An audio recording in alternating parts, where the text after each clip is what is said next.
Good morning, everyone, and a very warm welcome to Rathbone Greenbank's 24th Annual Investor Day. We have an excellent lineup of presenters who will be discussing the topic, Financing a Just Transition. Let me introduce myself. My name is Clive Bannister, and I'm the chair of Rathbones. My job is to introduce this Investor Day on behalf of Rathbone Greenbank Investment. That is our dedicated ethical, sustainable, and impact investment business within Rathbones. It was established 17 years ago, although our origins at Rathbones date back to the late 90s, and that is, in our opinion, 17 years longer than many of our competitors. Rathbones as an organization is where traditional values of honesty, integrity, independence, and ethics can be traced back to our Quaker roots in the 18th century. Our £2 billion Greenbank business embodies this legacy, with its vision to empower clients to invest their money as a force for good, together championing the transition to a healthier planet and a more equitable society. Over the years, Greenbank has primed the market for investor engagement on a number of environmental and social issues, working with multiple NGOs and other partners in the wider responsible investment industry to derive positive change on diverse issues from climate change to modern slavery and sustainable food systems. As an organization, Rathbones is prepared and, more importantly, does push for positive change in business practice where transparency is required. Institutional action, not just words. Too often, but erroneously, individual investors feel that they cannot make a difference. They can. The campaign group Money Matters believe that moving pension savings to a sustainable fund can be up to 20 times more effective as a comparison with reducing an individual's carbon footprint by eating less meat, using public transport, reducing water, and flying less. And investors do not have to give up returns. The Mankian trade-off between investment returns and conscience is a false one. Multiple analysts have shown that certain sustainable funds have performed better than traditional alternatives over 1, 3, 5, and even 10 years. I hope that you will find today's discussion both informative and thought-provoking, and I am sure that you will have plenty of questions for our panel after their presentations. So without further ado, I'd like to hand over to John David, head of Greenbank, who will guide us through what to expect from today's event. David, the floor is yours. Thank you, Clive, and a very warm welcome on behalf of the Greenbank team to everyone joining us today. Despite the obvious challenges of the past 12 or 18 months, the Greenbank team has been through an exciting and rapid phase of evolution, welcoming many additional colleagues as we further develop our ethical, sustainable, and impact investment proposition and increase our ability to meet the needs of clients of all types. This year, we've been delighted to work closely with the Rathbones Funds business to launch the Rathbone Greenbank Unitized Portfolio Solution, whilst we've also worked hard to further develop our more bespoke portfolio management options, catering to the distinct needs of the largest of clients. But behind every aspect of the Greenbank proposition is a collective vision shared with our clients that money can and should be utilized as a force for good, bringing about positive change to the world in which we live.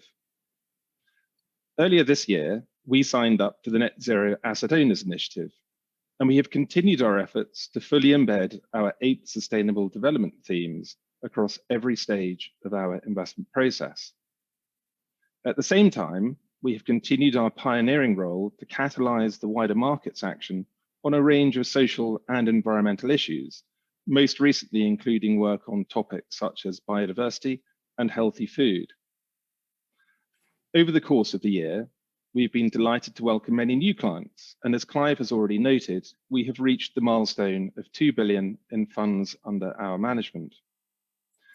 As we progress further into this most critical of decades, we will continue to work tirelessly for our clients as we refine, enhance, and grow our distinct investment proposition and progress the engagement work that is fundamental to it. Turning to today's event, most would acknowledge that building an economy with net zero greenhouse gas emissions, as the Paris Agreement envisions, is going to require significant technological, social, and economic transformations. And as sustainable investors, we are alive to the risks and opportunities that this represents. But what is also critical to consider through this incredible period of change is how these transformations will affect the lives and livelihoods of so many working in what is still essentially a fossil fuel economy.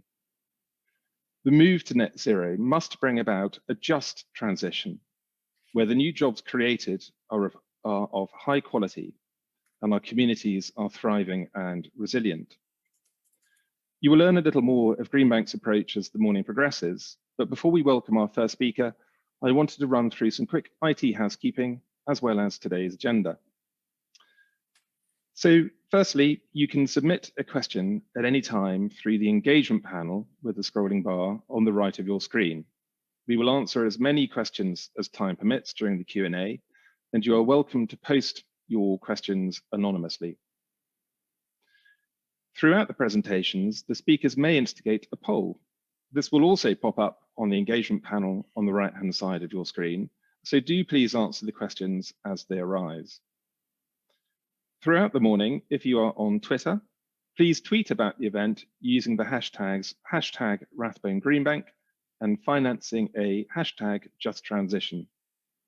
And if you do lose connection, then please try and rejoin through the same link that you used the first time round. And if you are having any issues with the conference portal, then please click the help button at the bottom right of your screen. Now on to the agenda, which you will see on the screen before you. We have 5 speaker presentations with a short break halfway through, and the event will conclude with a panel discussion. I will now hand the baton over to Sophie Lawrence, a senior member of Greenbank's research team. Sophie will be chairing today's event and introducing you to each of our guest speakers. So, Sophie, over to you. Thank you, John, and a really warm welcome to everyone tuning in to listen to today's event. As John's already said, the just transition is a system-wide challenge, and therefore we need to apply the same type of systems thinking to how we go about achieving it, including adopting a multi-stakeholder approach and being acutely aware of the interconnectedness between the different environmental and social issues. I'm really excited to introduce you over the next couple of hours to our stellar lineup of speakers to explore this systemic challenge with us, who are all experts in their respective fields. I'll be back soon for a short Q&A after our first talk, but without further ado, it is my real pleasure to introduce you to Nick Robbins, who is our first speaker for today. Nick Robbins is Professor in Practice for Sustainable Finance at the Grantham Research Institute, where the focus of his work has been on how to mobilise finance for climate action in ways that support a just transition. In the last few years, Nick has co-founded both the Financing the Just Transition Alliance and the Banking on a Just Transition project, with the aim of linking financial institutions to the broad array of policy and other efforts that are underway to deliver a just transition. Prior to the Grantham Institute, Nick held a number of senior sustainable finance roles at organisations such as the UN's Environment Programme, HSBC, and the European Commission. Nick, it's great to have you with us. Over to you. Well, thanks so much, Sophie. It's really a real pleasure to be with you today, and it's really good to be at Rathbones. Rathbones is one of the members of this Finance and Just Transition Alliance, which I'll touch on as I go through. I think we have a poll question. Is that right?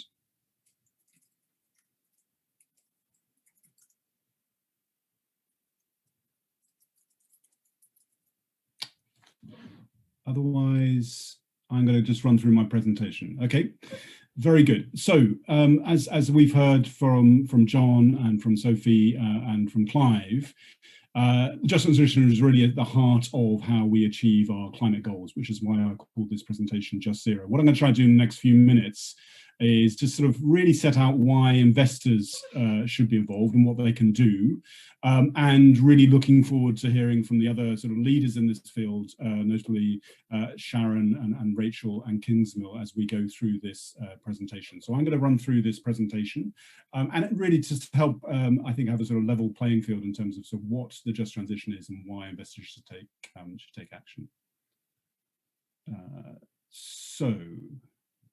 Brilliant, it's working, fantastic. So key messages, really. I think just transition clearly taking account and putting the interests of workers and communities at the heart of the process of change, absolutely important, the right thing to do.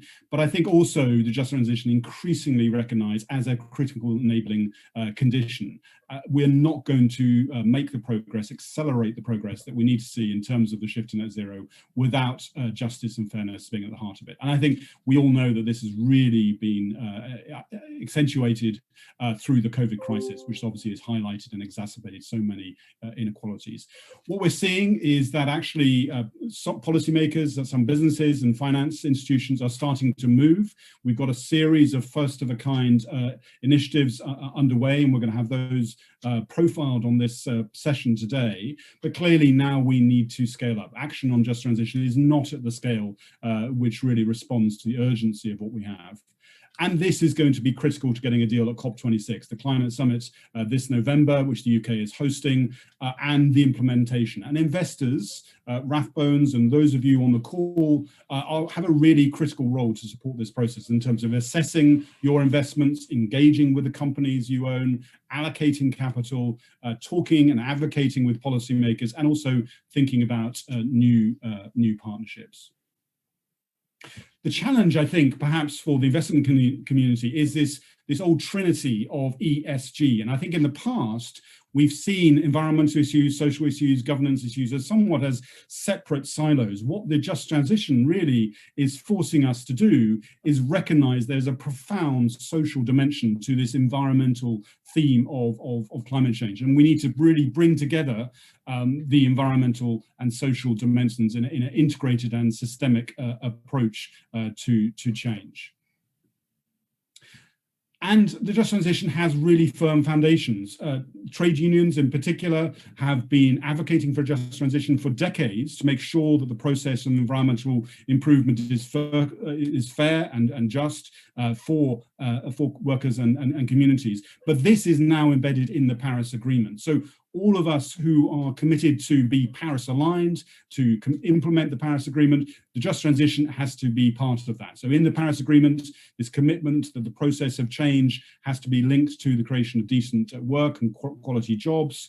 And then this is really backed up and elaborated in some just transition guidelines, which the ILO, the International Labour Organization, came out also with in 2015. And as we can see, the sort of focus there, or the strategy they have, is clearly the world of work, but also broader social inclusion and using this process of getting to net zero for the eradication of poverty. So this is a really broad agenda that we have, and huge benefits. One of the things I think we've probably seen over the last few years is how not incorporating social justice and the just transition into climate policy, the negative impacts that can have. We saw that in the Trump administration using the false argument that climate change would lead to a net loss of jobs. And we saw that with the Gilets jaunes protests in France. Now, I think we're seeing a really powerful response in the European Union. We have a real clear commitment to put just transition as the heart of the Green Deal from President von der Leyen, and then new President Joe Biden in the US is very clear, making sure that the shift, this huge opportunity around sustainable energy, also is an opportunity for good paying union jobs, and that we need to have environmental justice at the local community level as part of this shift. So I think in terms of those two major policy powers, just transition is really riding up the agenda. Other countries I'd name would be South Africa, where Cyril Ramaphosa, the president there, has been really highlighting the importance of just transition. So this is a policy priority. As I mentioned, clearly, COVID has accentuated this imperative. Certainly, my conversations with policymakers and investors is that really the case for just transition is now absolutely imperative.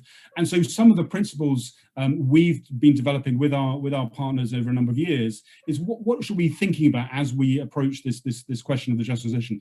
First is really maximizing the social benefits of the transition. That this transition will lead to more jobs, potentially better jobs. How do we maximize those opportunities? Secondly, how do we think about mitigating the social risks?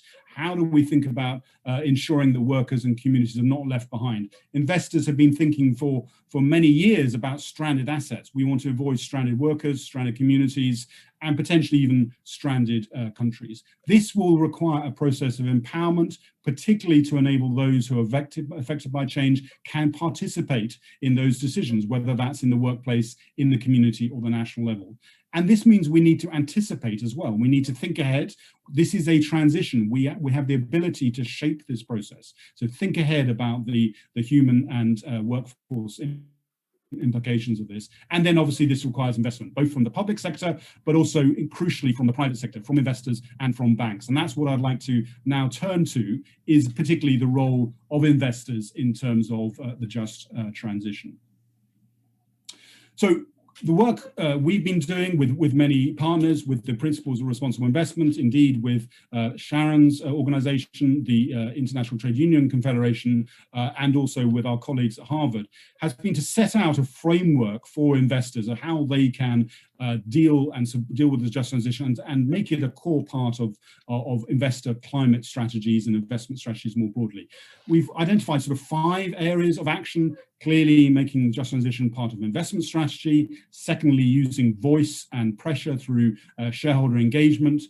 Thirdly, thinking about actually capital allocation to particular assets. And fourthly, getting involved in the policy process, making sure the policies are sending the right signals, and also building partnerships. And then learning from this process, that we don't have a book on the shelf telling us how to do the just transition. We need to learn and we need to review. I'm going to touch on the first 4 of these actions and then hand back to you, Sophie. So the first of these, strategy. To have a really good approach to how just transition is going to be incorporated in investor strategy, we need to have investors understanding and assessing the performance, particularly of the companies they own. And there are steps in place to start doing that. The first of these is an initiative called the Climate Action 100+, which, as you can see, has a huge amount of investor backing, 54 trillion in assets. And the Climate Action 100+ has developed a net zero company benchmark, and you can see the sort of the results of those 10 factors on the right-hand side, the traffic light of green, amber, and red. And you'll notice, the sharp-eyed among you, that actually number 9, just transition, at the moment is a grey bar. And this means that actually the indicator for just transition is under development, but will be released in the coming months. And I think that will really mainstream the just transition in terms of how investors are thinking about it and how they are rewarding companies which actually are taking a strategic approach to that. So that's one thing really to watch out. Alongside that, we have the World Benchmarking Alliance, which is looking across a broader group of companies, about 2,000, and again is developing a rating process for about 450 companies. So this question of the sort of this ambition around just transition, I think, is now going to become much more granular in terms of actually how investors are looking at that. Key to this is expectations, and actually investors having reasonable and ambitious expectations which they can expect the companies they invest in to respond to and to deliver in their work.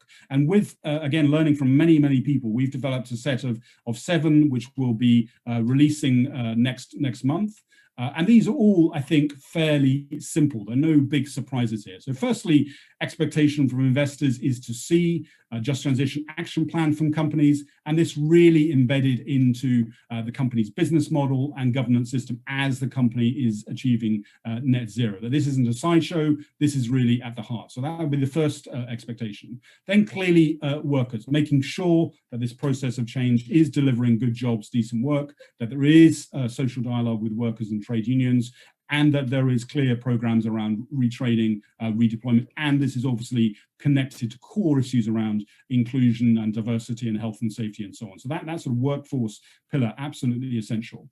But then supply chain, and this is something that's coming up more and more, is obviously companies need to be thinking about their direct workforce and so on, but clearly we know that many supply chains stretching into developing countries where standards, social standards and labor standards are weakly enforced. So I think actually supporting just transition down the supply chain, applying labor, human rights and sustainability due diligence will be a really key feature and expectation of companies, and therefore not just in the directly affected, but those other sectors and maybe even in the service sector as well. Then communities. We know that many of the sort of high carbon assets, energy assets are in particular places. They're clustered in particular places. So we need to have a really place-based focus on this, thinking about the impacts on communities and what companies can do, working in partnership with local authorities, local governments, and others to make sure that this transition is a positive one. And then consumers, and this is certainly something I've learned from Rachel McEwen, who will be speaking later from SSE, that actually there is a key issue around just transition as we think about consumers, as we think about low-income consumers, we think about fuel poverty in our country, and also think about access to energy more broadly in the developing world. Then this question of policy and partnerships. Investors are keen to ensure that the companies they own are supporting positive net zero policies, and this would extend also to the just transition, that the companies they own are supporting just transition in policy, and also are making sure that that's going through their industry associations. And then finally, transparency and disclosure. Clearly, without disclosure by companies on what they're doing on just transition, investors cannot assess that. And I think the framework we have from the TCFD, the Task Force for Climate-Related Financial Disclosure, is a useful one. It remains an oddity to me that if you look at the TCFD, there are no people in it. It doesn't really talk about workers and employees and communities. But I think the framework in terms of strategy and governance and risk and metrics is a helpful one. So those are some of the expectations I think investors could deploy at a strategic level, and particularly in their engagement with companies. Then we have capital allocation, that actually investors, obviously, and particularly investors through organizations such as Greenbank, can actually deploy their capital to positive assets that are really thinking and driving ahead not just the green transition, but also making sure that this has social justice at the heart. Maybe if I could highlight sort of two examples here, just to give you a sense of what was the potential. I think we have clearly a huge interest in green assets, green bonds and so on, but I think there is now the potential to take the next step and move to what we're calling the Green Plus model. This is a model that we at the LSE applied with the Green Finance Institute, the Impact Investing Institute last year, to encourage the UK to not only issue a green sovereign bond, which they've now committed to, but also to incorporate the jobs and community dimension in that. And I'm really pleased to say that the UK government will be incorporating reporting on social co-benefits in that. So I think that's an example. How do we move to a Green Plus model of assets so we don't, again, fall into this trap of siloing our approach to climate change? And then, as I mentioned, there is this place-based dimension, this locational dimension to the transition. And that's where I think investors, particularly in terms of their infrastructure assets, their real estate assets, private debt and private equity, which are more connected to particular locations, a real role in terms of driving forward the just transition. And that, I think that's a really exciting area, particularly for investors who are seeking to deliver positive social environmental impact as well as financial return. So that's the third action area. And then the fourth, and this is my last slide, is policy and partnerships. So clearly, we need to see just transition at the heart of government net zero climate policies, at the heart of what governments are committing to in COP26. In the UK context, we will now this year have a net zero strategy from the government. And I think it's really important that investors and others are advocating that this has a very, very clear just transition dimension. Within the UK, we have the real benefit of being able to learn from Scotland's Just Transition Commission, which has had a really interesting process. And I'm sure we'll hear more about that from Rachel McEwen, one of the Commission's members, later in this session. But then we also need to think about prioritising just transition in international climate finance, particularly scaling up capital for just transition in the global south, in emerging and developing countries. This is absolutely key, and certainly talking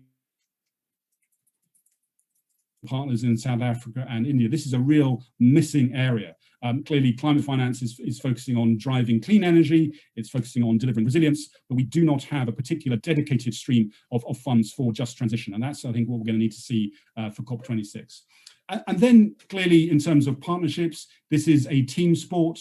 The just transition is a shared endeavor, and I think really important for investors to work with others, with other stakeholders, with communities, with trade unions, policymakers, and so on, to deliver this. And again, I'm really delighted that Rathbone is part of our Financing a Just Transition Alliance, where we have about 40 different organizations, and we will be delivering a report based on our results at and before COP. So hopefully that's given you a flavour, and then if you have a sleepless night, there is much information that you can read about this. So I'm going to hand back to you, Sophie, and stop controlling the screen.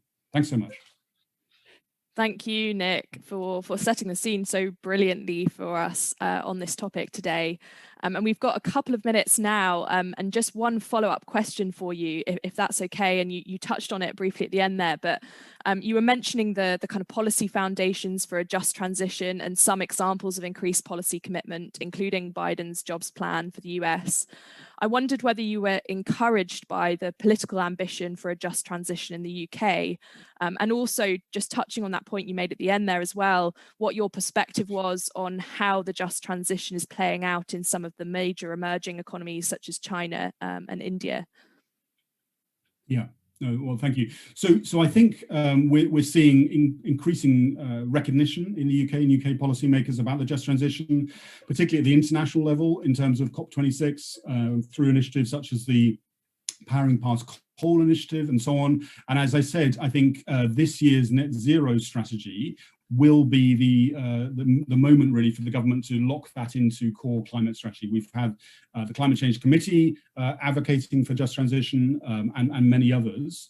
So I think it's a sort of changing that, turning that recognition into UK strategy. And in the UK, we have this UK government policy around levelling up. And certainly what we hear from investors is that making an explicit government commitment to just transition helps give a certain sense of sort of spine and rigor to this levelling up ambition of the government. So I think the levelling up ambition and just transition are very compatible, and actually making a public commitment or a particular commitment in just transition in UK policy would help connect net zero and levelling up. And then, as you said, in terms of the emerging economies or major economies such as China, India, South Africa, and so on, this I think is really where our major attention has to be applied.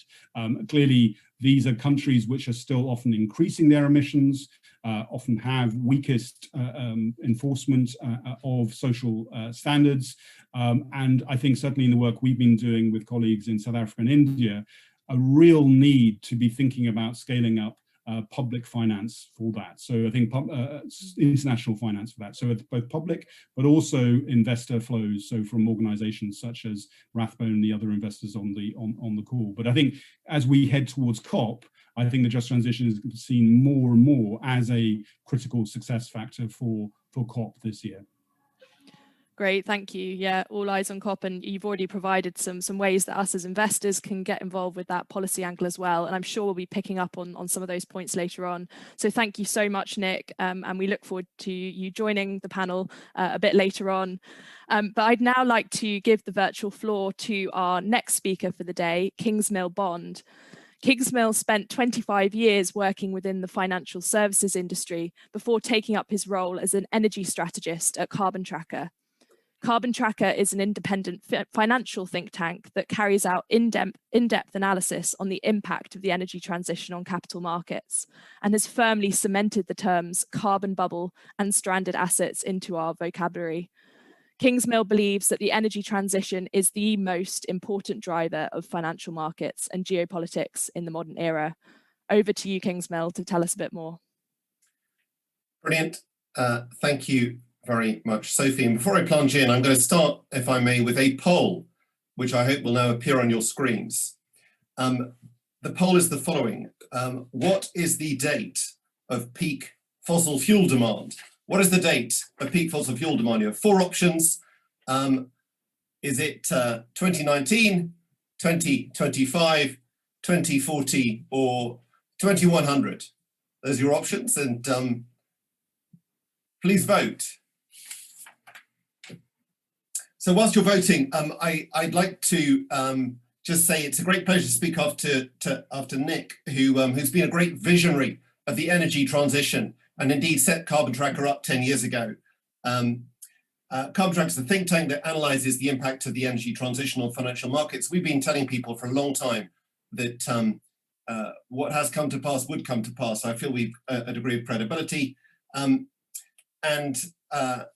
Let's hope we have the results of the poll. Whether or not we have the results, I'm going to tell you the answer and then progress with the rest of this little presentation. So the answer for when is peak fossil fuel demand is, well, we don't know, but it's highly likely to turn out to be 2019.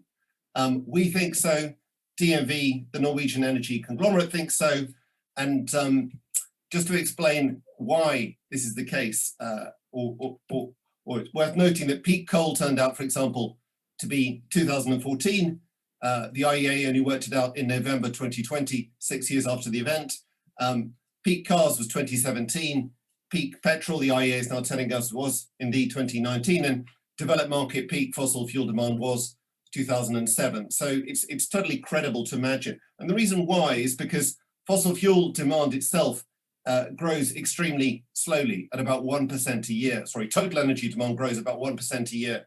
And already before before COVID, non-fossil sources were already providing over half of the growth in demand. It doesn't actually take that much to create a peak in total fossil fuel demand.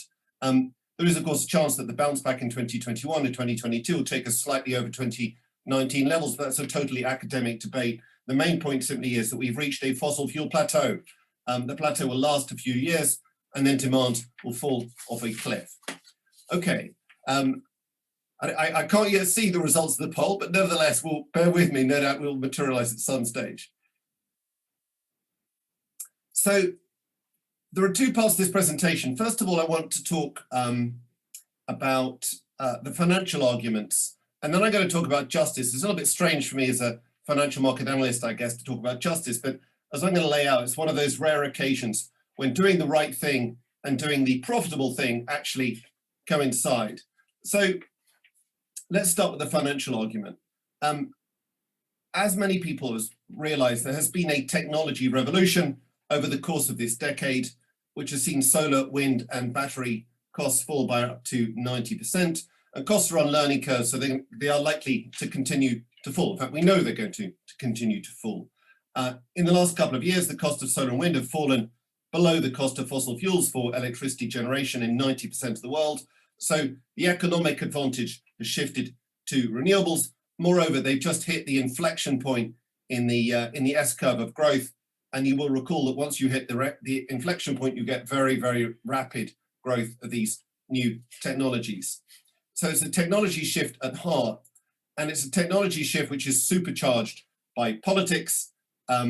So again, remember what's happened in the last 12 months. You had first Europe, and then China, and then Japan and Korea, and then the United States, all committing to net zero by the middle of the century. And this chart's showing what that means. It means really a very, very rapid fall in emissions and therefore in fossil fuel demand. And the political leaders of the world are hunting for new ways to deploy these cheap energy technologies. Moreover, we are seeing already an emerging market leapfrog as the emerging markets go straight from having limited amounts of energy to the cheapest local clean resource of energy, which is of course renewables. So it's a quite clear process. What this does, it creates very rapid marginal change. And this is what we have been really focusing on in Carbon Tracker for the last 10 years. You don't want to think about the problem of how to get to zero coal or zero oil. The point simply is that financial markets will react the moment that the peak materializes, in fact, slightly before the peak. And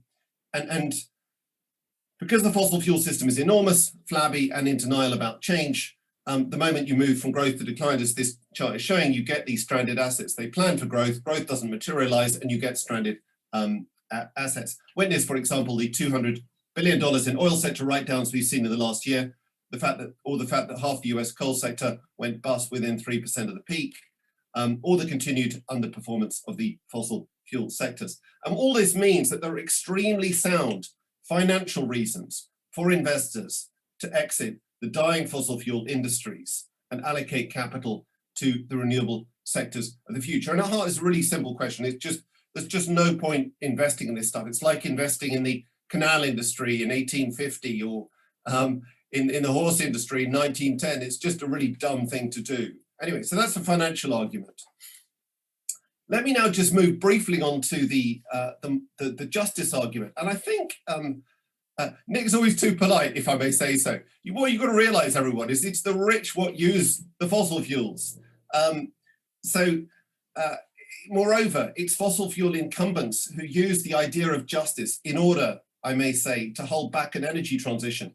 And the argument is there can be no transition because coal workers need jobs and fossil fuels are the best way for those in energy poverty to get the energy they need. And who are we to stop them? That's the kind of argument that Exxon loves to make.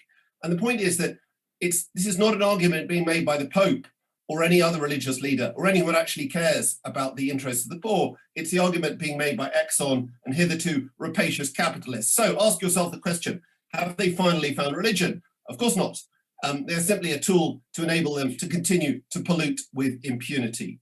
So what are the facts of the case? The richest 5% of the world use 1/3 of the world's fossil fuels and have been responsible for 37% of the growth in demand since 1990.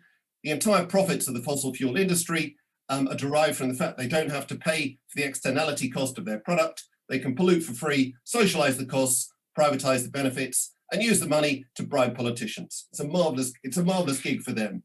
The rent of the fossil fuel system, the unearned profits are around 3% of global GDP. That money does not end up in the pockets of the poor, but in the coffers of the oligarchs and the petrostates. And finally, the system is incredibly wasteful. Around 2/3 of fossil fuel energy is wasted. On the other side of the equation, it's the poor who pay the price. This chart, for example, shows the number of excess deaths as a result of fossil fuel usage. Take a look at where those red dots are. They're overwhelmingly in the emerging markets, in China and India, in South America, in Indonesia. 8 million people a year die of pollution caused by fossil fuels. 90% of those are in the emerging markets. Moreover, it's the emerging markets which are particularly vulnerable to climate change because they are hotter, poorer, and more densely populated. And even within countries, it is the poor that use less fossil fuels and live in more vulnerable areas. And so to my final slide, this framing is fairly well understood, but there were always two energy problems in this world: reducing rich world fossil fuel usage and solving the energy poverty of the emerging markets. And the glory of renewables is that they can solve both. The cheapest source of new energy is now renewables, from Morocco to India, from Vietnam to South Africa. The IEA came out this morning with a report, in fact, on this very issue. And whilst they slightly pull their punches as usual, the answer is overwhelmingly clear. It's not a lack of capital, it's a lack of policy. You need better policies right across the emerging markets, and you need better policy from developed market actors to get the capital to where it is required, because renewables are everywhere, especially in the emerging markets. So it's often easy to forget this sitting in a damp, cold country. Well, not very cold today, but nevertheless. Most countries are swimming in renewables. The emerging markets, for example, as a whole, have 140 times as much renewable potential as their total demand. So renewables can provide energy to those without, solve the access problem, and give freedom and dignity to those 900 million people lacking in electricity even today. And the final observation is for politicians looking to protect those in the fossil fuel system, the answer is also clear. Don't lie to people. Don't give them false hope. Support the workers through the transition and let the capitalists pay for the stranded assets. So I conclude here before handing back to Sophie with a call to arms. Our cause is just and our cause is profitable. Go out there and build a future. Thank you. Thank you, Kingsmill. And as always, you have delivered some hard-hitting facts and brought some much-needed clarity to some of the things that we already know about the energy transition. And I look forward to you joining our panel a bit later on. So moving now on to our next speaker, and it is my real pleasure to introduce you to Sharan Burrow. Sharan is General Secretary of the International Trade Union Confederation, a position that she has held since 2010. In her role, she represents a staggering 200 million workers in 163 countries, and the ITUC has been pivotal in bringing the concept of a just transition that supports workers to debates on climate change, as Nick has already mentioned. As a passionate advocate for the environment, labour rights, and women's rights, she also holds a number of other senior positions, such as being a board member of the UN Global Compact and a member of the UN Secretary General High-Level Panel on Women's Economic Empowerment. Sharan, over to you. Thank you very much, and I'm delighted to join indeed this illustrious panel of speakers. Investment is everything. Investors, you have incredible power to help us realise our ambitions for 2050 and to get a lot of the job done by 2030. Indeed, the Paris Agreement and the Sustainable Development Goals are intrinsically linked if the inclusive growth mantra is to be realised, because we cannot again face a future where inequality continues to grow and where the labour income share of narrowly defined wealth, GDP, continues to escalate, where we grow billionaires, but we don't actually grow the real economy. Therefore, I would say to you, ESG has to be the lens for all investment, but it must indeed be both economic governance, but social governance based on human and labour rights and due diligence, as well as, of course, environmental governance. So investment policies and practices are absolutely central to this quest. There can be no backing away from the fact that investment in people and community is absolutely central to just transition and climate ambition. Nick said it, but indeed leaving no one behind will only work if indeed we are prepared to invest in people and community to clearly realise climate ambitions. So we need transparent plans that make this extraordinarily clear to build the trust that will make that possible. And I'll come back to that. There's, I would argue though, it's not just an ethical platform, it's actually a survival platform. And when you think about why that is, we already had massive pre-existing global challenges that were born of an economic model that simply wasn't working for people or the environment. Historic levels of inequality, you know, was driving despair and anger around the world. Nick touched on some of that, and indeed it continues to grow. Look at Senegal just a month or two ago, a relatively stable country. And look at many other areas around the world that we could spend all day talking about. The fights for democracy. You can't have the future we want if we don't have robust democracies.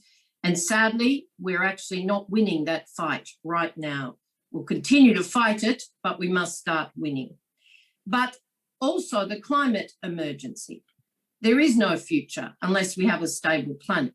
We started our ambition campaign for just transition with the slogan, "There are no jobs on a dead planet." It remains still the basis. We've moved on to say, well, what's the fight now given the Paris Agreement?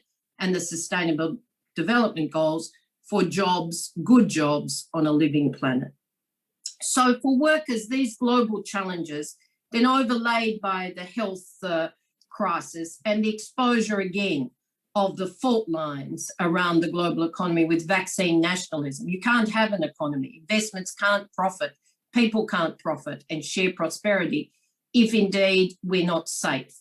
And so vaccine nationalism is so at odds with everybody's interests except a very few, very wealthy pharmaceutical companies. So we need to think about what the future looks like, how we share technology, how we build inclusive and just development.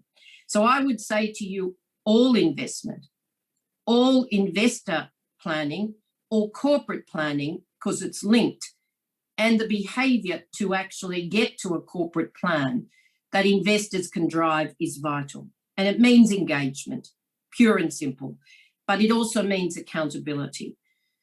Why aren't all investors asking every company whether or not they have indeed a climate transition plan and an aligned just transition plan? That would actually give your people comfort, your investors comfort, including our workers who have pension funds that you manage, and indeed it would give the companies security because they know what's expected of them. Of course, you can't do it alone, and I'll come to government role.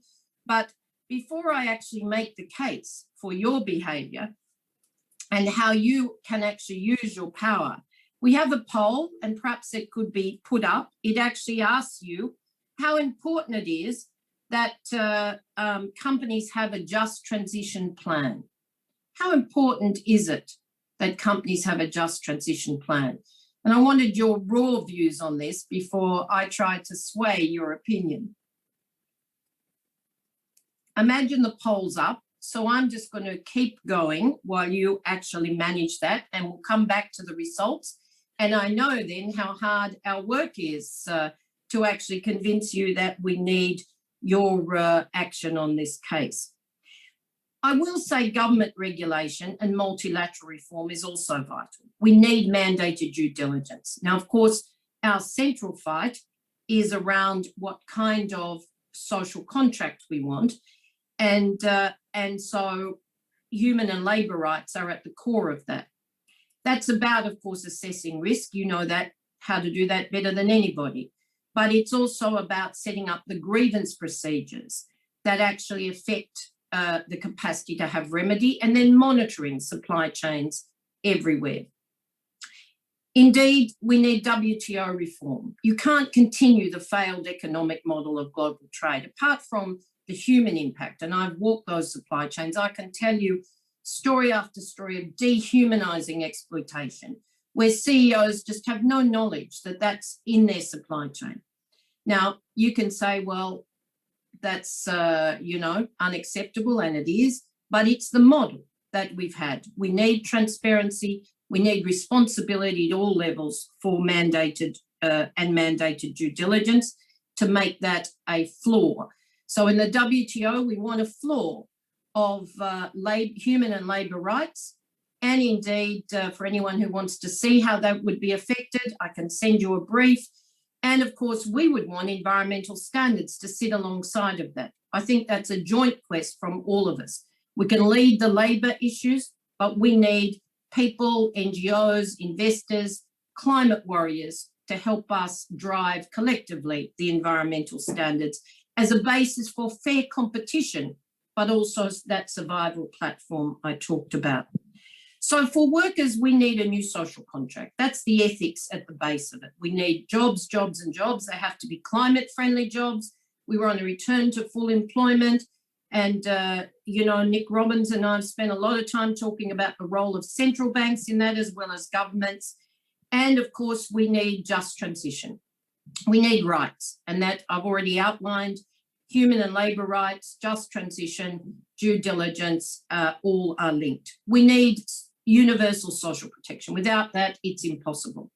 And of course, we need inequality. Income inequality, yes. Since the 80s, labour income shares gone down like a roller coaster, while, you know, the world in its essence has become wealthier and wealthier.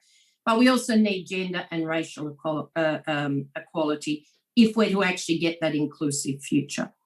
And people are on our side. Our own polling shows overwhelmingly that people want climate action.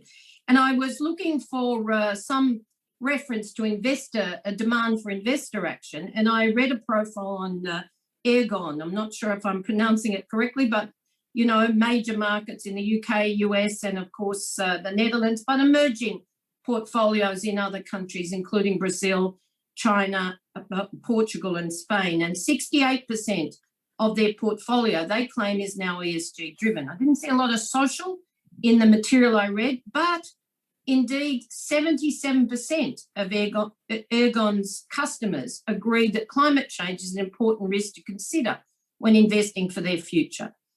45% said they want to see investing for a net carbon future made mandatory. And however, the asset manager found out that only 15% of people say they invest in ESG strategies. So we've got to change that. But that's a great start. If 68% is the claim, let's see that everywhere. In fact, we need a lens where it's 100%. This is vital to build trust, as we cannot repeat past transitions that have left workers and their communities stranded. You already know we fought and won for the rules of just transition in the Paris Agreement, then in the ILO, and so on. We know that this means every sector must transition. Indeed, energy is at the core, but every sector must transition. And it is, of course, not just heavy industries, it is services as well, because you can't have resilience if we don't invest in care equally as if we invest in the jobs in energy transition or heavy industry like steel, aluminium, cement, automotive, pick an industry. We need to make sure those jobs are good paying jobs, because otherwise people will feel the despair of going from well-organised, good union jobs to indeed jobs that, are low paid and with little security. I'm happy to tell you that there are agreements, just transition agreements, now increasingly in many parts of the world. I won't labour that in the interests of time, but the good news is for every dollar, unit or euro of currency invested in climate transition, there are jobs. If the pandemic's taught us anything, there are more jobs in care. If we don't invest in care, healthcare, childcare, aged care and education, we don't have resilience. So we have the technology to get the job done. We have the finance, but we need to make a joint commitment to a net zero, socially just future. And that means ESG must be at the heart of every dollar, every euro, every unit of currency in investment. Thank you. Thank you, Sharan, for really focusing our attention on workers and communities, which are really at the heart of what we're discussing today, and also outlining. And can I say the poll was fantastic? You all got it right. 94%. What a great audience. Great. And thank you for outlining what needs to change as well going forward so compellingly. I think there are no jobs on a dead planet is definitely a powerful statement which we will all be keeping in mind.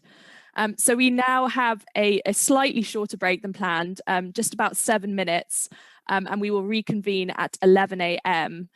We have another poll question for you to answer during this time, which will appear on screen shortly, and you can answer this via the engagement panel on the right of your screen.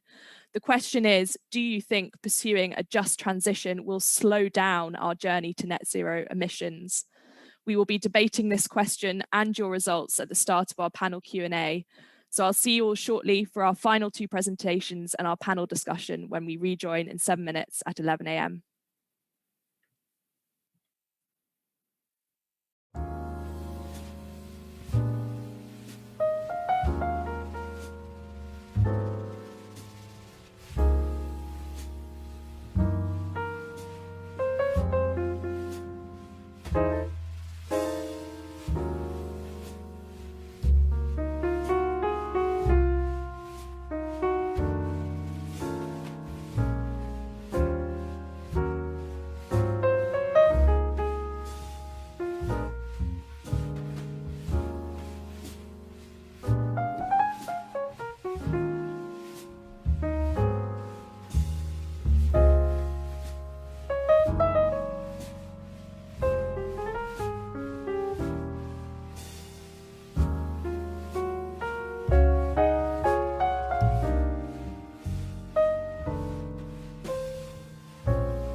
Welcome back, everyone.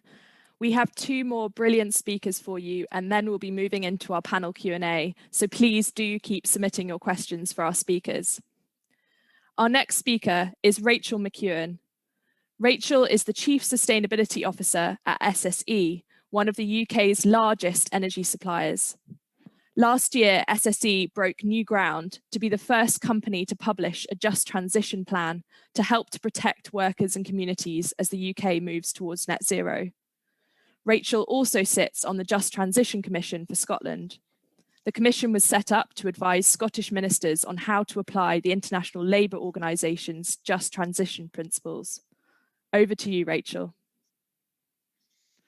Brilliant. Thank you very much, Sophie. I just want to say I've absolutely loved the event so far. Absolutely brilliant, great speakers. So I'm very, very grateful to you for having invited us to join you. And as you say, I'm Chief Sustainability Officer of SSE. That's my day job. We're a FTSE 30 company. We're headquartered in the north of Scotland, in Perth, and we're focused on the energy markets of the UK and Ireland. And my job today, I guess, is to give a practical company case study to this discussion. But my starting point is from our experience of being a commissioner on the Scottish Government's Just Transition Commission. And the commission was established by Scottish ministers nearly 2.5 years ago to come up with recommendations for the Scottish Government that look to the social opportunities of the net zero transition whilst considering the social risks too. There were 10 commissioners from environmentalists, industrialists, trade unionists and farming leaders. I guess an example of what might be described as a social dialogue. We took 2 years of evidence and we published our final report in March. And I've pulled out this quote, which I hope comes up. I've pulled out this quote because I think it's effectively our definition as the Commission of what a just transition means. And basically this definition deliberately describes justice or fairness as being about the fair distribution of climate goods and climate bads, where climate goods is the idea that no one is left behind from accessing all the wonderful things associated with climate action, the things like access to clean air from the decline of diesel cars, accessing all the smart kit in our homes where we can save money by managing our energy demand, but also accessing the new skills and opportunities in the green industries. But of course, there are climate bads too, which are effectively the cost of lost livelihoods, but also the distribution of financial costs that pay for improved infrastructure and new systems. And these costs go on bills, but they also go on products and consumer items too. So it's within that context that my starting point from SSE's perspective is that there is a direct business case for us as a company concerning ourselves with the social consequences of net zero. As a company, I've gone one slide too far, sorry. So as a company, our entire business strategy is defined by the response to climate change. But of course, we require public legitimacy and consent to fulfill that strategy. And I would describe us as being 2/3 of our own way through to that strategy to net zero. Not necessarily in terms of time taken, but certainly in terms of the reduction in our carbon emissions. So to give you a sense of scale, 10 years ago, we were emitting 25 million tonnes of carbon. In UK terms, that made us one of the largest UK contributors to climate change. Now that's down to 7 million tonnes. We announced our numbers just last week. And the reason it's reduced so dramatically is because we were an electricity generator that was 1/3 coal, 1/3 gas and 1/3 renewables. Now we have no coal and we're reaching 50-50 gas and renewables. We also have Paris-aligned science-based interim targets en route to zero.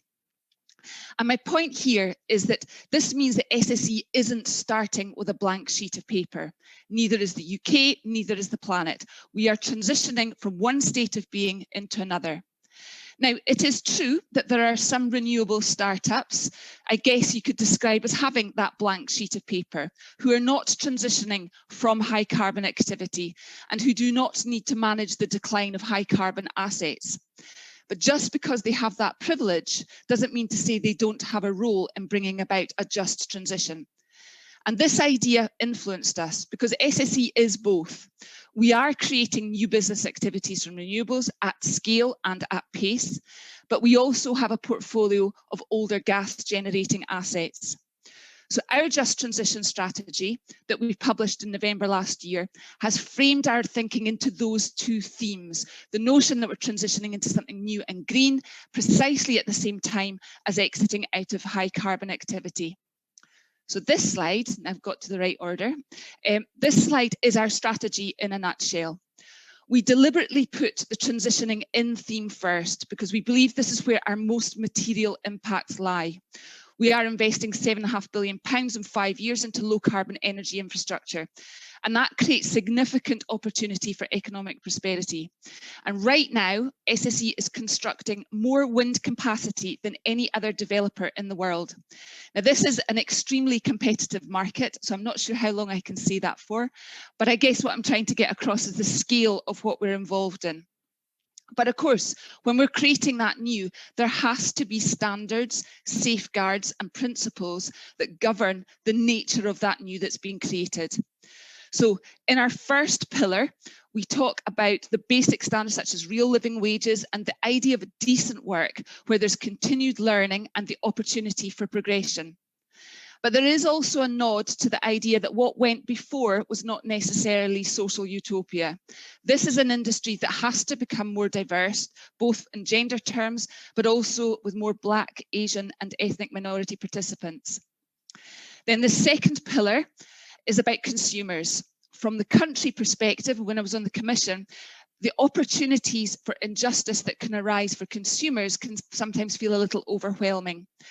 But from a company perspective, our electricity networks businesses can help solve difficult issues like how to deliver universal access to smart electricity systems and who pays for what and when, that these things are properly considered by regulators, policymakers and government. Then we've got our third pillar, which is the ability to share the economic value with local places where there's the development of the new low carbon assets. SSE's wind farm community benefit funds are now of highly significant scale. Probably around £250 million will be given to communities over the lifetime of our wind farms. But the most important area of all, and if you listen to our trade union partners in this, it is about the creation of an indigenous manufacturing sector that can supply the components for offshore wind farms. Now, we see a lot about this in our strategy because it hasn't been plain sailing, but there has been important progress in recent weeks and months, and a new turbine blade factory is being developed in Teesside with 750 new jobs, where our Dogger Bank project is the first anchor order for that new factory. But then there's the second theme, so this bit about transitioning out of the high carbon world. And the first principle that we state is deliberately designed to say that while high carbon assets do not have a long-term future, we are seeking to repurpose those assets for the net zero world. Gas plants located in places of strategic importance to the electricity system are valuable to society because they provide security of supply, and of course they're valuable to our shareholders too. But so too are the skills and knowledge of the workforce there. And where there is no option in the longer term to repurpose those assets, we make commitments to our workforce to give notice, to work with trade union representatives, and to always prioritise redeployment and training first before we seek to close those assets. So the last pillar is to respect the role of local communities. One of the things that really struck me when we closed our last coal power station just March last year is basically the pride that is apparent from local people in the heritage of these sites. They provided livelihoods for 50 years and they dominate the local landscape. We must respect that legacy and consider those communities as primary stakeholders in our plans. So this strategy is simply a set of considered principles to guide us, but all of you know that's not the same as an action plan. And we are already, as you can hear from what I said about the supply chain, we're already working on our immediate priorities, which are two parts to help build the local supply chains. And the second part is to consider the distributional aspects of smart electricity systems. Now, we publish our annual sustainability report next Friday, and I've just finished writing the disclosures that will go into that report on the actions and what we've done and what the outcome of that is. That will allow you guys as investors, but also all our stakeholders, to hold us to account for what we've said we're going to do and how we're getting on in our progress. But in the report, I've also taken the opportunity to explain and outline some of the dilemmas and trade-offs that arise when you start to look at this in detail. And I want to give you an example. I've already mentioned that the diversity of the energy industry is woeful. And as a company, we have rightly set a whole host of targets to tackle gender equality and to be more appealing to people of every difference. But we're also seeking to attract former workers from the oil and gas industry in the North Sea. Now that's good for business because these are very valuable STEM skills, but it's also good for a just transition because North Sea oil and gas industry is in decline. But that part of the energy industry has even less diversity than the electricity industry has. So you can see that there are two competing social objectives at play. Now, of course, the answer to this conundrum is that we have to do both. We have to attract more diversity and we have to attract former oil and gas workers. So my final comment is really just to recognise that there's a real sense of momentum developing, that there is a genuine consensus amongst some investors and some companies and the trade unions that we can't allow the mistakes of previous industrial transformations to be repeated. With 5 months to COP26, I really hope this consensus develops into firm action plans from governments and from companies too. Thank you, Sophie. Thank you so much, Rachel. And it's really great to get the company perspective on this topic and hear about the journey that SSE has been on and the development of your just transition principles, and also some of the dilemmas and trade-offs that you've had to tackle, and I'm sure others will also learn from. So moving now on to our final speaker, which is Nicola Day from our very own Rathbone Greenbank Investments. Nicola is an investment director at Greenbank, as well as deputy head of the team, and has managed ethical, sustainable and impact portfolios on behalf of individuals, charities, advisors and trusts for over 20 years. Nicola has also recently been studying for a master's in climate change and development at SOAS University, a course that intertwines global justice dimensions alongside the science and impacts of climate change. Over to you, Nicola. Thank you, Sophie, and good morning. I'm pleased to be presenting here today back in our boardroom in the Bristol office with the backdrop here of the SS Great Britain. When it was launched in 1843, Brunel's SS Great Britain was considered one of the most innovative and visionary ships ever built in terms of its technology, a catalyst to the transition of a new era of modern shipbuilding. Today, nearly 180 years later, we have a very different agenda to the importance of transition.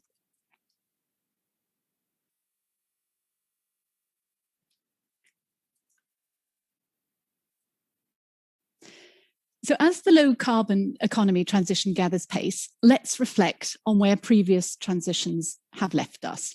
Here, our modern world, a result of thousands of years of innovation and game-changing transitions, moving from horses to motorized vehicles, from land telephones to mobile communications, to a world that is connected, digitized and sophisticated. Past transitions, however, as all the speakers have commented, have forgotten two vital components. They have largely ignored the health of the Earth's systems, and they have left a lot of people behind in pursuit of progress. The hundreds of millions of pre-transition families in the world today remain untouched by any of the former grand transitions. Basic needs are out of reach, and the inequalities are not just in poorer countries, but also in developed societies. In the UK alone, we have millions in fuel poverty, reliant on food banks. And this divided world sets a stark reminder of past failures in transition pathways, which have not been planned equitably. So today we do have a globally agreed, inclusive and sustainable pathway planned. The 17 Sustainable Development Goals, the Paris Agreement set out a clear planet and people agenda. So how do we navigate the best investment pathway to 2050? Greenbank starts with a framework strategy, mapping out the low carbon world ahead and researching the many innovations and changes ahead towards a sustainable and fair future.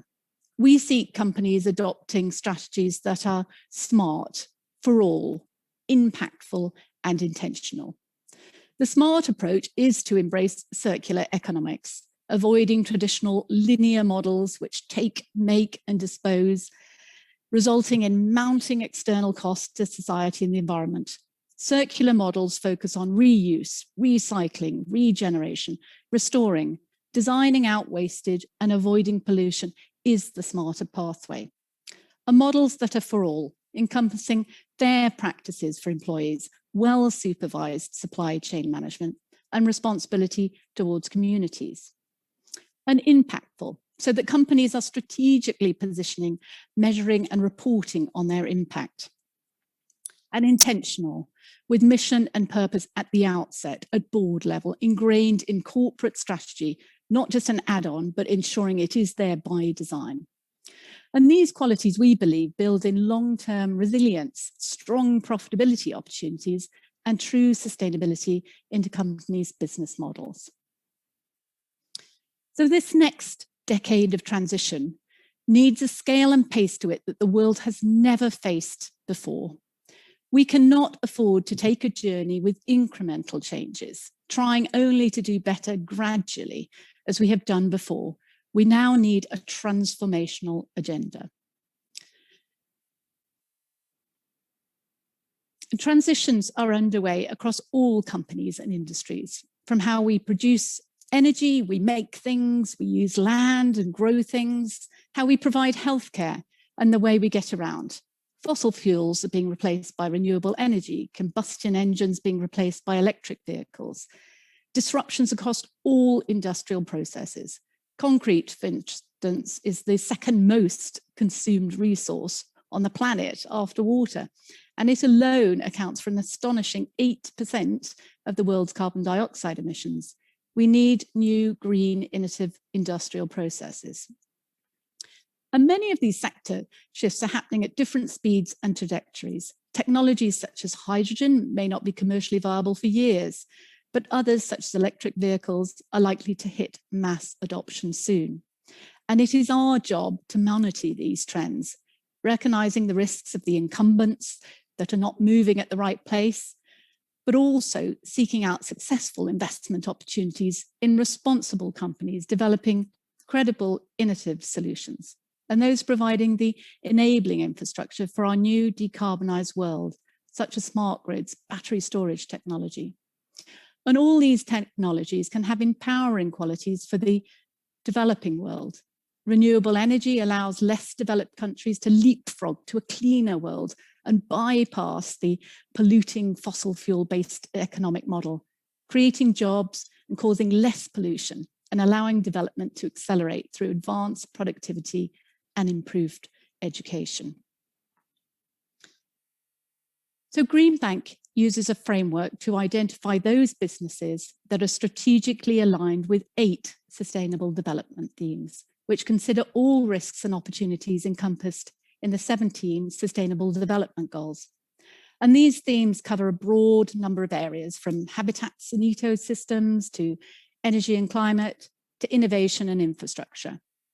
And we think about these themes in the long term, forecasting what risks and opportunities are going to emerge. And this fits closely with our core investment belief, which is that those companies which are providing solutions for a changing world, whilst also demonstrating strong social and environmental management and good corporate governance, are likely to be the sound long-term investments.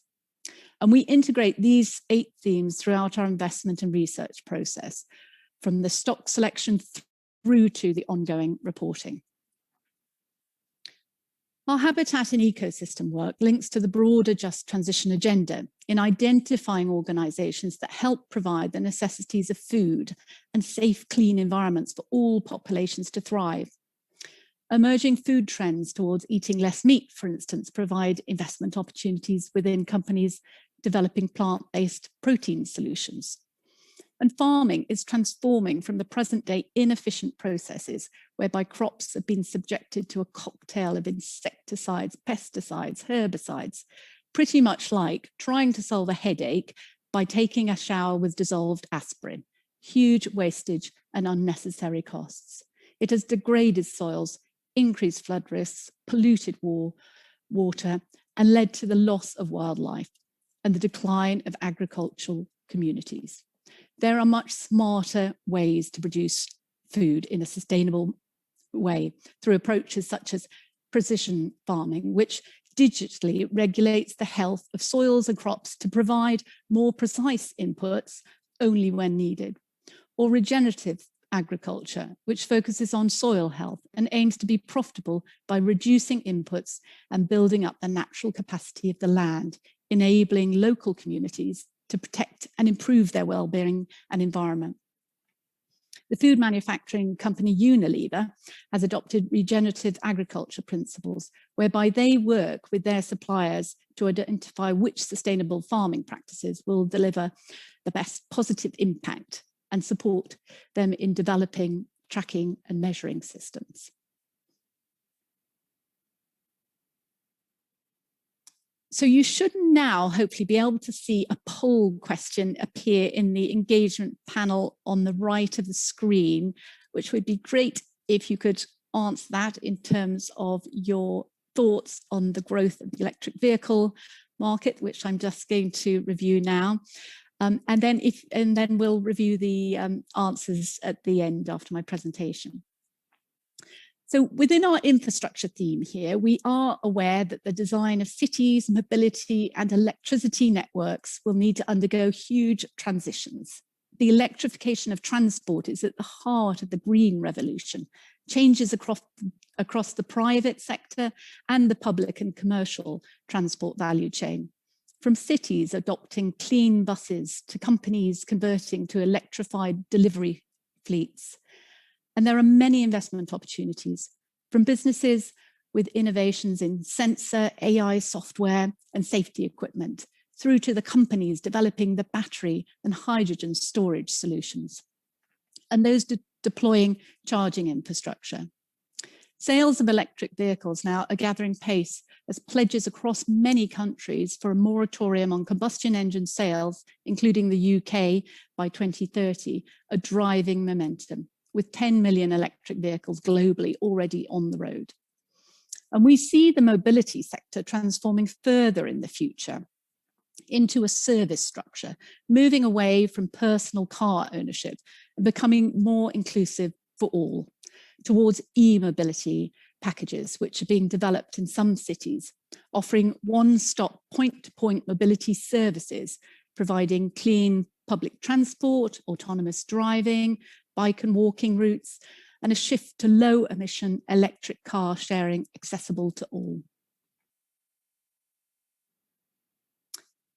So just in conclusion, at Greenbank, as well as including extensive social metrics within our sustainability and impact analysis, we ensure we meet and engage with companies' managements to truly understand their corporate visions and values, which are ultimately the basis of strong brands, enhanced reputations, and competitive advantages. And we have been pioneers in engagement, raising the issue of climate risk with company boards for over 20 years, and early adopters to the use of climate-related AGM resolutions to lock in company ambitions. And we have had engagement successes across modern slavery, the sugar tax, biodiversity, and healthy food. And aligned to the Just Transition, Greenbank are a signatory of the Workforce Disclosure Initiative, encouraging companies to target learning and development, equipping workforces with the relevant skills for the future economy, creating a more resilient workforce. And recently, Greenbank became an early adopter of the Sustainable Reporting Standard for social housing, which drives improvement in tenant safety, resident support, and climate change resilience, tackling some of the basic justices for the most vulnerable in society. We recognise we are at a crossroad in the transition pathway, where a huge scaling up of ambition and delivery needs to take place.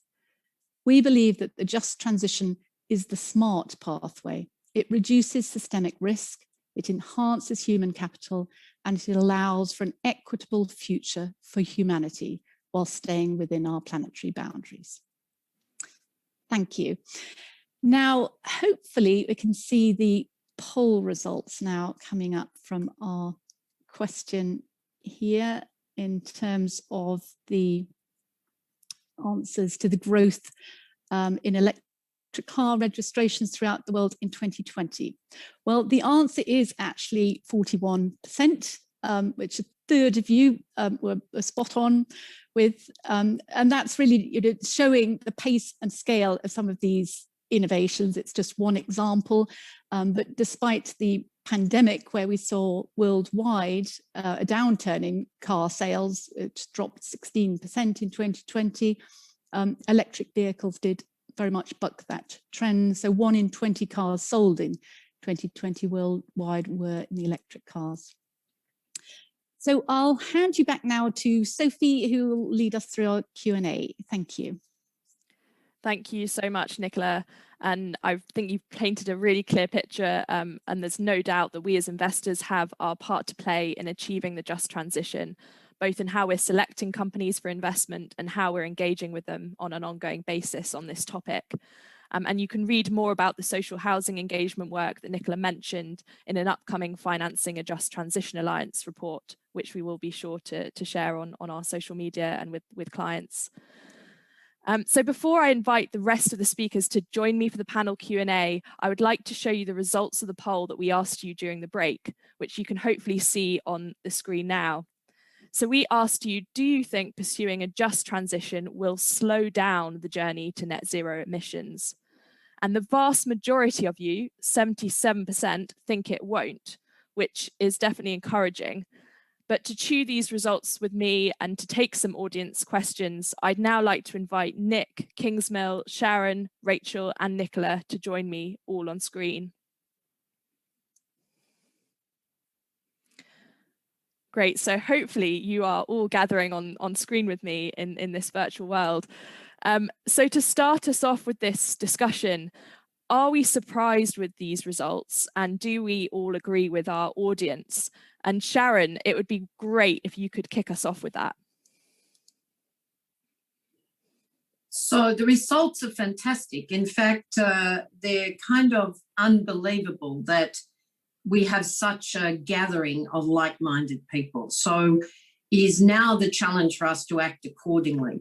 But the question is really, how do we drive the commitment to the dialogue that's necessary to get to this point? Because transparency builds trust, but trust can't be based on 1 or 2 people's vision. So a CEO vision or a board vision, or indeed even an investor vision, has to have the confidence. And that's why we say just, transition plans, transparency, timelines, all of those things are vital. But we also know there's jobs in this transition, and I already said it, but we have to actually look at this with an eye to mapping the jobs potential, the quality of jobs. That gives people confidence. But it's communities that also worry us, because if you take some of these industries, including the energy industry, out of communities, you take the centre of their livelihoods out.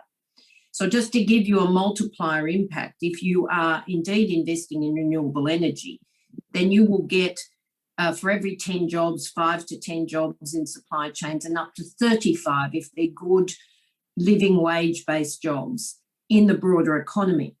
But if you don't have that catalyst in the community in which there was a coal-fired power station or a mine or whatever the industry base is, steel, aluminium, cement, if they move elsewhere because renewable energy requires them to, or any other technological transformation requires them to, then those communities are bereft, and that will slow us down.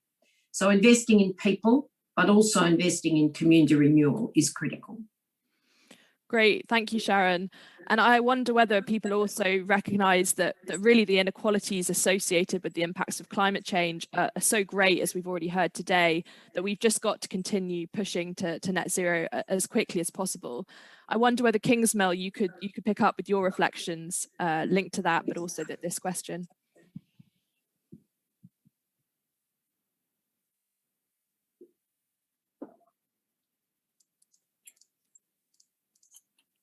Thank you, Sophie. So I think, as a couple of other people have said, it's a question of allocation of gain, not pain. These technologies are cheaper and cleaner and faster and less polluting and more local. And what you're basically doing is you're converting rents paid to oligarchs to local jobs. That's what the story is. So actually, it's up to our politicians to make sure that they allocate this gain correctly and minimize the pain. And ultimately, I think you'll realize this is a redistribution of wealth from some really pretty wealthy people to much broader society. And as Sharan says, there are indeed communities and countries which are going to have to transition, but that shouldn't hold back the transition, which is going to benefit both them and their children and the rest of the planet. And can I make one other point in terms of what government should be doing to speed this whole process up? Because I think you mentioned the European Union has this mechanism of 65 billion euros to support the transition.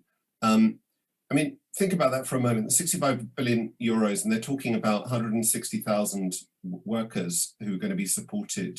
That's 400,000 euros per worker. I mean, that's quite a lot of money. You would ask yourself the question, what's so special about this particular segment of the workforce when there are dozens of other segments of the workforce who are being impacted by other transitions, digitization, for example. So you've got to make sure it's fair to the whole of society. And the final point I would make is that what governments now need to do in order to make this happen is pretty clear and been set up by lots of people, including Irina and the Energy Transitions Commission and now IEA this morning. It's pretty obvious. You set targets, you put into place policies, and you tax polluters, and then you support those who are impacted, and that's it. Thank you, Kingsmill. So there's another one that's kind of related here, and I think we haven't necessarily touched on this quite important question, which is, where is the balance currently sitting between stranded workers from the move away from high carbon industries versus the additional high quality jobs that are being created from the greening of the global economy? And are those jobs distributed in the right places? And Sharan, I wonder if I can come back to you to start us off on that one. Well, I kind of hinted at this before. Sometimes they aren't. So if you take, for example, transition from energy, we can absolutely show you where there are jobs. Absolutely. But there are two challenges. One is, where are those jobs? Are they still in situ, or are they indeed located elsewhere because the sun doesn't shine or the wind doesn't blow in those original energy communities?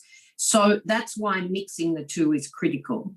And just transition for us is very simple. It's actually about a set of measures negotiated with unions, supported when necessary with governments as well as companies, that actually go to one, where workers are retirement age and being displaced, their pensions are secure.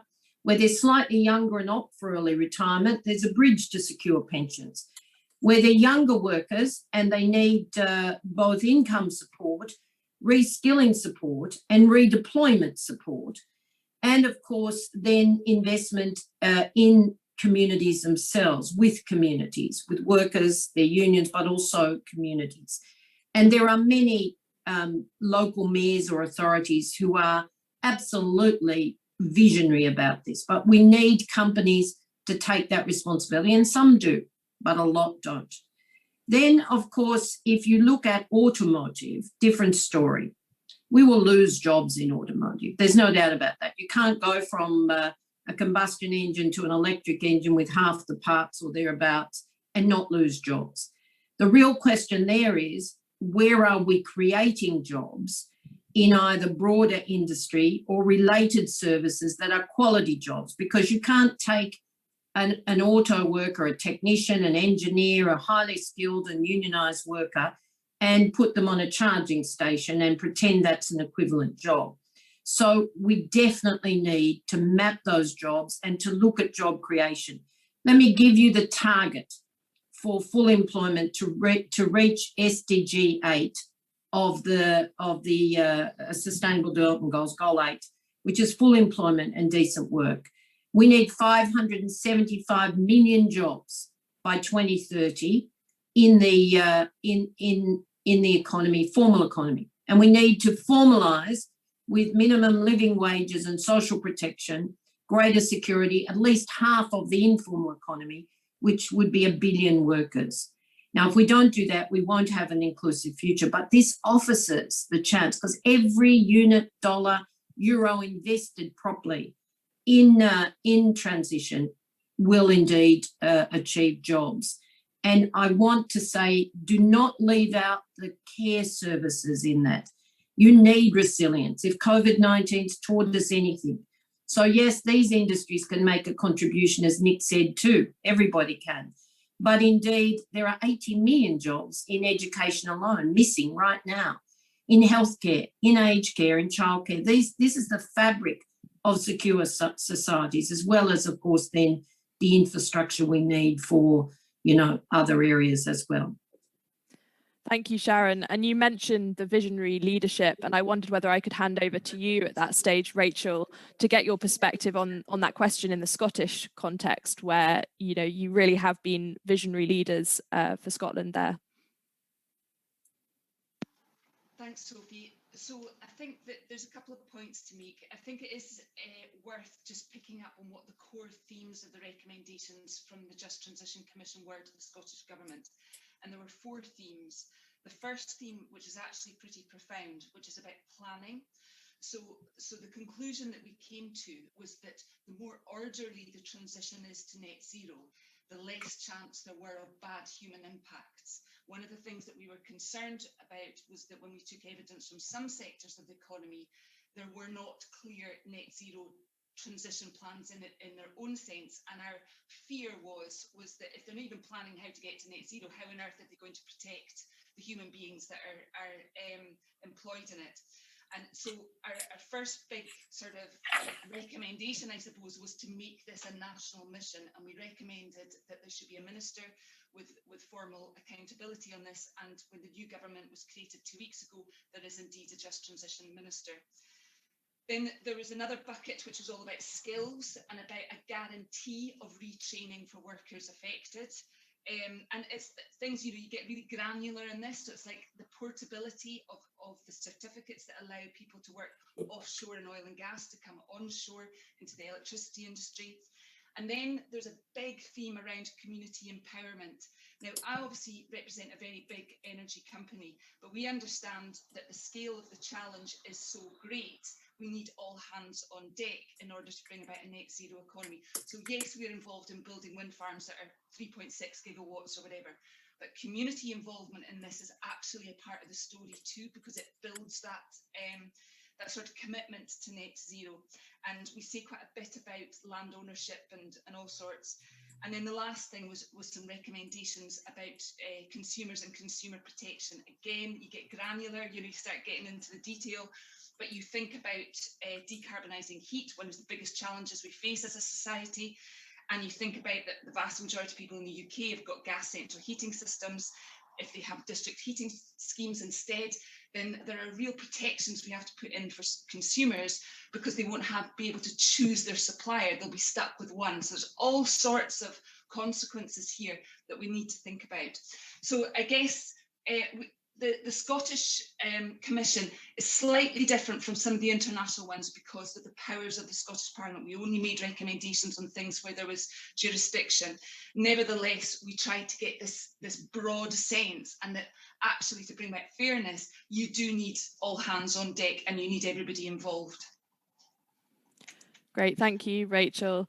And this is a related question that's just come in, and I think it speaks to some of the kind of challenges with the transition. And maybe Kingsmill, you can get us started on this one.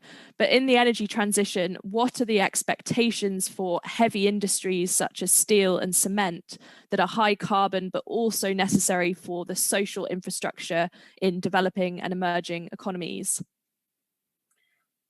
So I think on this one, in this energy transition, you have to realize that it's taking place one stage after the next. And one of the kind of tricks the fossil fuel industry plays on us is they go, well, you can't solve this problem, therefore there is no energy transition. And the answer actually simply is that we will solve one problem at a time. Well, actually, we'll solve them all concomitant at the same time, but we will solve the easier problems first. So what you do is you first decarbonize your electricity system, then you electrify your transportation system, then you figure out solutions for your heavy industry, probably electricity or maybe some version of electricity like hydrogen. So the answer to your question then is that I would suggest this is something that needs to be solved. It doesn't, however, need to be solved right now in order to kick off the energy transition. But the way to think about this actually is, as we've seen in lots of other sectors, it is a kind of starting gun has been fired, whereby companies need to find a better solution than fossil fuels to get us the stuff that we need, be it steel, be it cement, be it plastic, whatever. And certain companies are doing that. And there will be the Teslas of the cement industry and the Vestases of the steel industry.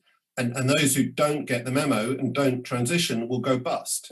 And it's as simple as that. So, it's because that's what's been happening all right across these other sectors. So I think that's the answer. We don't have the answers right now, but lots of solutions are out there. Let's see which one works. Great, thank you. And I wonder, Nick. Just add to that. Yeah, please do, Sharan. Kingsmill's right, but I'm optimistic about heavy industry, and there's a lot of I've listened to a lot of asset managers trying to suggest that it's going to raise prices, etc.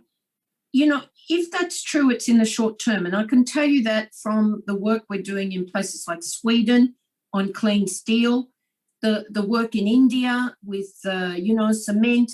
And these are now moving companies towards a circular industry effect. So we're optimistic. We have to get the regulatory frame right for this. Now, there's a lot of debate about the carbon border adjustment mechanism, but if you set the standards, whatever they are, then, and all industries have to meet them, then we will get there faster than if we simply allow the front runners to take all the risk. So there is a risk mitigation strategy, but it's also optimistic if we're in this race to the future. So Kingsmill's right, and I would love to see us join forces, like indeed we are with some of the pathways for the COP, the industry pathways. But there is a lot of confusion about whether we can get this job done and get it done within a timely fashion. My answer to that is we have to. The technology is there. You don't have to invent, future technologies, although we may, but the technology is there. Let's just get the investment based on a set of commitments to a timeline. And we have to overcome, if I can be provocative and frank, the laggards who are arguing in the oil and gas sector to slow us down because they want to use technology that's expensive to prolong their own life. Brilliant, thank you. And I wonder if anyone else wants to come in there. Hopefully I can't see you all on my panel, but please do jump in. If not, we'll move on. So another question that's come in, and we've talked about it quite a lot already today, or sort of parts of it, which is that the Global South could be exposed to exploitation as the decade of transition scales up, specifically in mineral supply chains, as much of the world's mineral resources are sited in vulnerable countries. How do we monitor this situation as investors? So it'd be great to start with you, Nicola, on this one, please.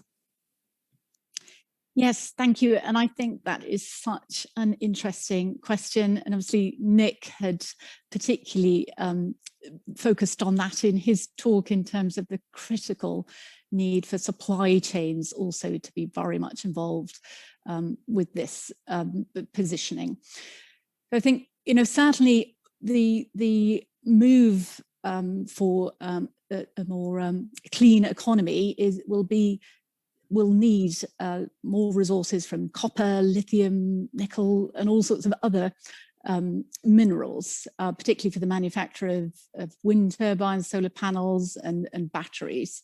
And the Global South is definitely the primary home of sourcing these minerals. So the Congo for cobalt, copper mines in Chile. And responsible sourcing is something we take very seriously at Greenbank with our screening. The minerals and metals will play a key role in supporting the transition to a low carbon economy. And they have to be very much looked at in terms of how they are sourced. So they carry significant human rights, labour and biodiversity risks. And it's definitely one to monitor all these risks as investors. It's essential that companies we invest in are transparent and disclose significant information about their supply chains. So we specifically look at involvement in and support for collaborative projects such as the Responsible Minerals Initiative. And we want companies to understand their exposure and follow best practice, which includes supply chain mapping exercises, accreditation to international standards, and third-party supplier audits. And it's really important to integrate the right kind of data into our assessment of companies. So our research team specifically uses different data sources to build up a holistic view of company performance, so that goes beyond just the company reported information. So we use, for instance, the NGO reports, we use third-party data, and quite a lot of information from our direct engagement with companies. So absolutely a critical part of the just transition to look at responsible sourcing. Great, thank you. And a question has just come in, which I think really builds quite nicely off the back of this, which is, what is the role of national governments and how can proactive companies support a just transition in countries where there is weak governance or respect for the rule of law? So I think that's a really interesting one, because we can do as much as we can as investors, but obviously that's a really important infrastructure that needs to be around that company. I wonder, Nick, whether you could start us off on that one. Yeah, thanks, Sophie. I mean, I think what is really key, particularly as we're heading into sort of COP26 and also the COP15 on biodiversity, is to recognise we need to have sort of just transition as at the heart of the sort of net zero plans and climate plans that governments are submitting. Some countries have that. So I think that, again, is a role for investors. Governments do listen to investors, both domestic investors, international investors. And I think investors for a while have been signalling to governments that obviously you need sort of core climate policies in terms of sort of price on carbon, support for clean energy, and so on. But I think now making sure that the just transition is an integral part of that. So, for example, the carbon taxes are sort of designed in ways that actually don't hurt low-income groups. I think that's a very important signal. So I think actually probably in the next few months, as well as engaging with the companies you own, as we just heard from Nicola, actually stepping up policy engagement with governments to ensure that just transition plans and policies that are at the heart of their sort of COP commitments would be really important. And I think getting that message from investors loud and clear is a really important step over the next few months. Great, thanks very much, Nick. So moving on, and I have a feeling Kingsmill might have something to say on this one. We have a question that says, how hard will it be to keep the momentum going and encourage green and sustainable investments, which by their nature will slow down conventional economic development? Over to you. Okay, so, well, first of all, the question makes the statements fundamentally wrong. So green investments don't slow down investment, don't slow down development. And I mean, there's plenty of research that's been done in the last few months even the IEA, for example, worked out that an energy transition would increase global GDP by 4%. And it's not surprising, right? And you've got this new technology. It's cheaper than the old one. It's cleaner. It's faster. It's local. Of course, it's going to actually add to GDP, and you know, the economists also finally figure that one out. So, that's one observation. When it comes to this issue about momentum, I mean, you know, that's also the framing of the question is also incorrect. I mean, this is a technology on both on a learning curve and on an S curve of growth, and it just these technologies just keep growing very, very rapidly. So solar's gone. Last year, solar deployment was 140 gigawatts roughly, and 10 years ago it was like 10. I mean, that's the kind of growth that we're seeing. So by the end of this decade, you know, there are credible people saying it will be 500 to 1,000 gigawatts of solar being installed a year. So, you know, it's just growing like topsy because it's cheap and it's everywhere and the money's available and it's just being deployed. So yeah, we're going to see that. So I wouldn't worry about any of that stuff. Just if I may also make a quick comment about this question earlier about minerals. There's another false narrative that minerals holds back the energy transition. No, think about it for a second. You need an extra 200 kilograms of minerals in your electric vehicle versus 15,000 kilograms of petrol over the course of that vehicle's life. I mean, it's hundreds of times more stuff involved in the fossil system than in the renewable system.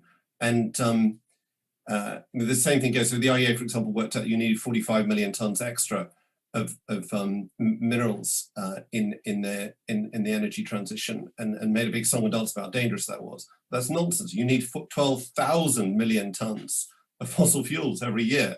So it's a non-problem. Yet another false narrative from the fossil fuel sector. Thank you. I wasn't wrong then. I wonder, Nicola, whether you wanted to comment on that from an investment perspective as well.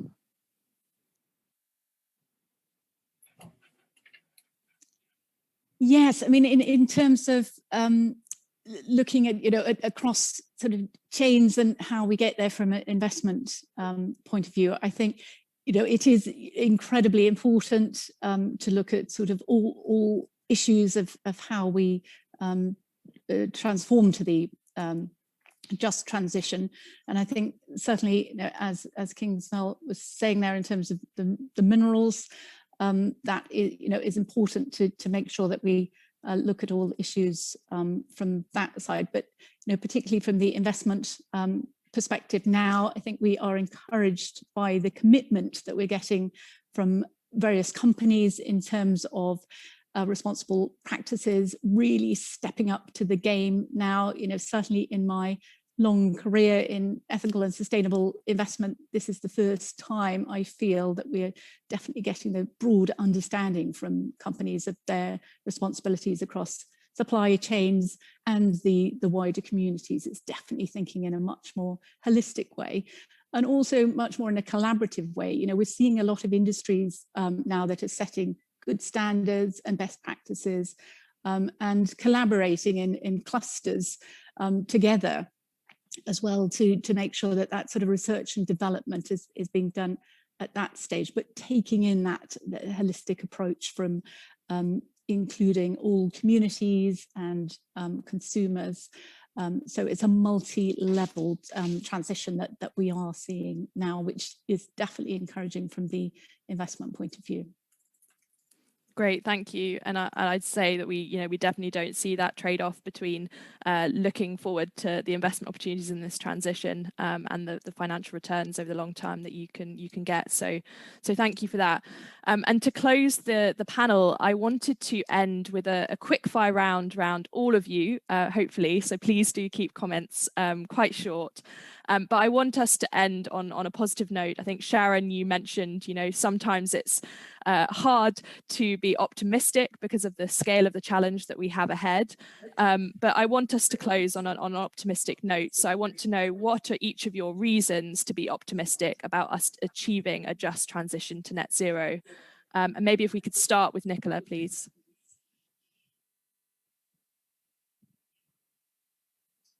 Yes, I think the major area of optimism is that we are looking at this now on a much more global basis. There is much more talk at the political level now in a race to net zero, and really understanding that a race is not for one person or even a couple. It has to be for in fact to actually for anybody to win the race, it does have to be collaborative. And I think inequality is a moral imperative to address, but it's actually a drag on economic and sustainable progress as well. So I think we can see it from all angles, that it's not only the right thing to do, but it is the smart thing to do as well. Great, thank you. And over to you, Rachel, for your reason to be optimistic. So I think one of the biggest reasons to be optimistic is because investors are talking about this. When I started doing this, a variation of this role 8 years ago, and would need to build a business case for doing certain things, I would generally argue if you do these good things, then bad things are less likely to happen. When investors are active and actively asking questions and demanding just transition strategies, then the business case is written for itself. And that makes me feel incredibly positive that actually the investment community has been the unexpected agent of change in all of this. So that makes me very positive. Great, thanks, Rachel. And what are your reasons, Kingsmill? Well, the reason for optimism is maths, actually. It's the learning curves of these new energy technologies, solar, wind, and batteries. For the last decade, their costs have been falling at 18% a year. If that slows, for the sake of argument, down to 10% a year, costs are going to drop by 2/3 by the end of this decade. We're already seeing $10 solar in the Middle East and in Portugal. 2/3 less than that, and it's almost free. So, and that will change the world. That's all you need. Thank you. And over to you, Nick. Yeah, I suppose, just two things. One is this build on what Kingsmill was saying earlier. This is firstly, this is actually probably the first industrial transition of the last 50 years that we are consciously shaping, and we can shape this to deliver these both environmental and social goals. So that's really good. And also it's positive from a people's perspective. And in a sense, we are shifting from barrels of oil to brains. This is about people. And so I think there's a fundamental opportunity here, particularly for increasing benefits and labor value and so on, particularly in countries like the UK for fossil fuel importers and so on. So real opportunities, I think there. And I think just maybe then to build on Rachel's points about the investor role, I think that signaling role, supporting role, and rewarding companies who are taking the right decisions is really important. And therefore, I think a really important role for investors not to be asleep at the wheel and actually falling back on their duties, not just to support net zero, but also support just transition. So I think more investors like Rathbones and others, which are actively encouraging and supporting companies, because we don't want to have investors sleep at the wheel and therefore implicitly actually slowing the transition. Thanks. Thanks, Nick. And Greenbank won't be sleeping at the wheel, we can be sure of that. And last but not least, can I hand over to you, Sharan, please? So the people on this panel, the listeners, the broader community, and Greenbank, personified across other ethical investors, this is what makes me optimistic, because this community has to grow. It's the power of this community that can drive the future. Rachel, is an absolute epitome of someone who's really engaged with their local communities, with the unions. When you listen to the unions talk about the company's progress, they're on the same team. So when, we will absorb the pain, because it is painful, and the fear of workers, if in fact we can get the engagement and see that transition to optimism and trust, because they know what the plan is. Companies' plan, the government's plan, a just transition plan. And finally, for every dollar, euro, unit of currency invested, there are jobs. Let's make them good jobs, and people will drive this. They already want it. Let's make it just. Thank you, Sharan. That's a really important note to end on.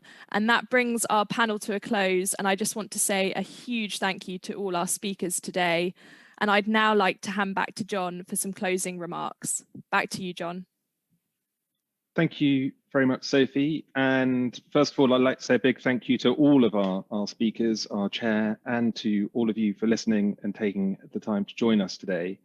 I hope you found the morning interesting and thought-provoking, and certainly judging from the questions raised during the quick Q&A, this has clearly been the case. The presentations have, of course, given us a lot of food for thought. As Nick noted at the start of today, ensuring a just transition is not just the right thing to do, it is a critical enabling condition to achieving net zero. But this is not something to consider at some point in the future. If peak oil proves to have been in 2019, as Kingsmill has suggested, this is a challenge to be faced now. But equally, it's not just a challenge, it is an opportunity, as so clearly articulated again by Kingsmill when he said that the cause is profitable as well as just. And both Nicola and Rachel talked of the impacts at a company and portfolio level. And for anyone still wondering how relevant this is to us today, as Sharan expressed so powerfully, this is not just an economic issue, it is an issue of planetary survival. So I hope that the minds of all investors are now truly focused. We know that the global move towards net zero will not be a straightforward transition. The social and economic impact will have a lasting effect, and decarbonising the economy will require significant investment in business, people, and the planet, and will unquestionably require support at a national and international scale.